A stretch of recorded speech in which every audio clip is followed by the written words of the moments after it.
Buenas tardes, hoy le estaremos hablando sobre qué es la antropología filosófica, del texto de Jacinto Choza, capítulo 1. El curso es Filosofía 312, sección 060. Somos el grupo número 3. Me presento. Mi nombre es Yadieli M. Rivera Licea.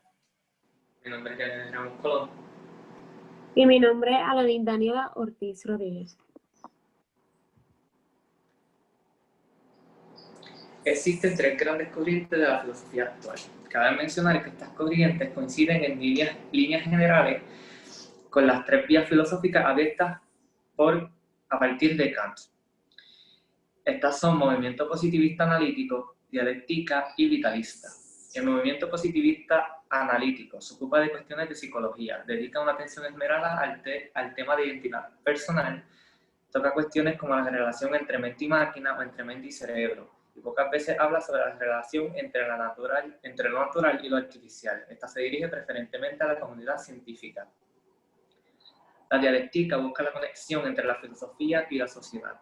En otras palabras, nos habla sobre los problemas que lleva consigo la articulación entre individuo y sociedad, o bien cuando se pretende una reivindicación del humanismo frente al positivismo científico. Por último, la vitalista es útil para situar la filosofía académica en el contexto de la vida real de la sociedad. En otros temas, toca temas como el deseo, la construcción del sujeto, el sentido o sinsentido de la existencia, la interpretación, etc.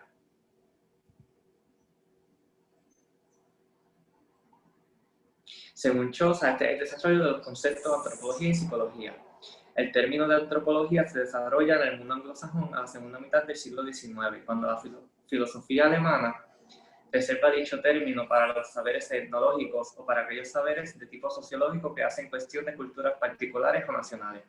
El término de psicología se viene a emancipar de la filosofía para el siglo XX y se utilizaba para designar una ciencia positiva de reciente creación, pero que ya tenía bastante entidad. Esto se debió a que para el siglo XIX filósofos como Hegel, Kierkegaard y Nietzsche denominaban sus estudios como estudios psicológicos, pero fue a partir del siglo XX que la psicología tiene como referente más común de ciencia positiva cultivada por Watson e incluso por el mismo Freud.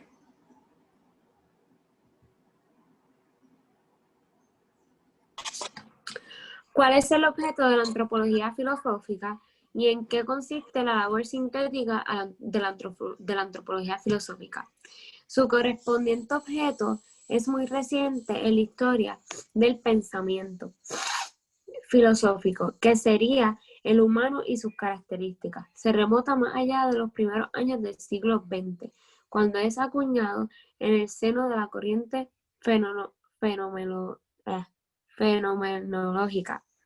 Desde ella empieza a difundirse a partir del concreto de la obra Max Scheler, en que aparece como título de uno de los libros La antropología filosófica, que es asimismo utilizado por algunos filósofos posteriores como Cassius, Hengenstenberg, Landman y otros.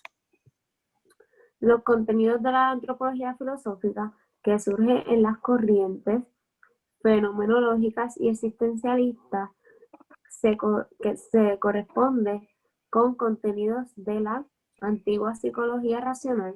Se añaden temas nuevos como lo son el de la cultura, historia, tan ajenos a la escolástica medieval y el racionalismo moderno, y tan propios de la filosofía trascendental, del vitalismo y del existencialismo.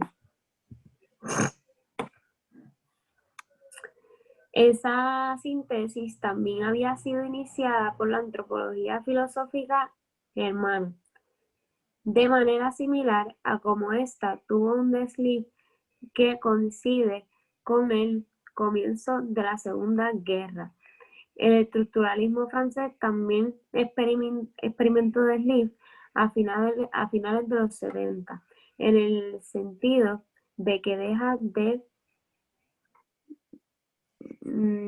considerarse como la gran panacea para la síntesis de los diversos saberes sobre el hombre, pero de todas maneras, la aspiración de la síntesis es algo que parece consolidado. El problema es satisfacer dicha aspiración. La antropología filosófica tiene por objeto el hombre, el ser humano, pero como los saberes sobre el hombre se han incrementado mucho en número y en amplitud y profundidad, han ido convergiendo y han entrado en conflicto en diferentes niveles. La antropología filosófica aparece así como un saber que tiene por objeto al hombre y que a tenor del grado actual de desarrollo en los saberes, la filosofía, las ciencias biológicas, las ciencias humanas y las sociales han tenido desarrollos en cierto modo autónomos y heterogéneos en relación con el tema del hombre.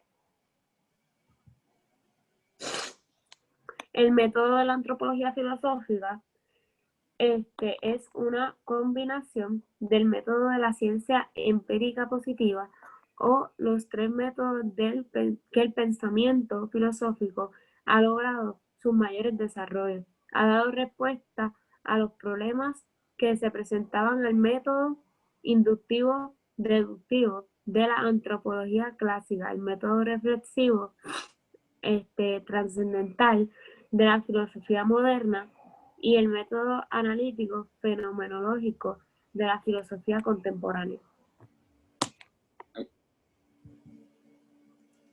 ¿Qué es la exterioridad objetiva? La exterioridad objetiva es un método objetivo positivo empíricos, no solamente exteriores al sujeto, sino también exteriores entre sí. La ciencia consiste en encontrar unas leyes objetivamente en el pensamiento y contrastables con la exterioridad. Es decir, el cuerpo humano ha de ser considerado para averiguar aspectos como el funcionamiento neurofisiológicos.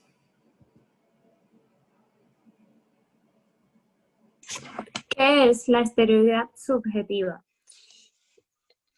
Las realidades que son subjetivas exteriorizan o expresan en el exterior su propia realidad de un modo en que hacen las realidades que no son. Subjetividad es todo el orden de las realidades artificiales o de los entes culturales. La exterioridad subjetiva no es solamente un punto de vista, sino también un conjunto de realidades. ¿Qué es la interioridad objetiva? La interioridad objetiva es un método inductivo-deductivo de ontología clásica que busca inductivamente la esencia o el ser más interior de cada tipo de realidad. Esta determina su naturaleza objetivamente y para deducir otras características y peculiaridades. Determinar la naturaleza de algo objetivamente, como dije anteriormente, quiere decir averiguar cómo es una realidad en sí misma, independientemente de cualquier subjetividad. ¿Qué es la interioridad subjetiva? La interioridad subjetiva es el método reflexivo trascendental y analítico fenomenológico de la filosofía moderna y contemporánea. Esta analiza reflexivamente cómo está constituida la subjetividad para averiguar en qué tipo de armonías y desarmonías hay entre estas dos realidades, la realidad que no es subjetiva y la realidad que sí es subjetiva. En concreto, el hombre o el espíritu humano en general. Desde el punto de vista de la interioridad subjetiva, el cuerpo humano es un factor constituido como identidad personal. Y esta fue una de las referencias que utilizamos, que fue el texto de Chozas. Esto sería todo por hoy. Gracias por su atención.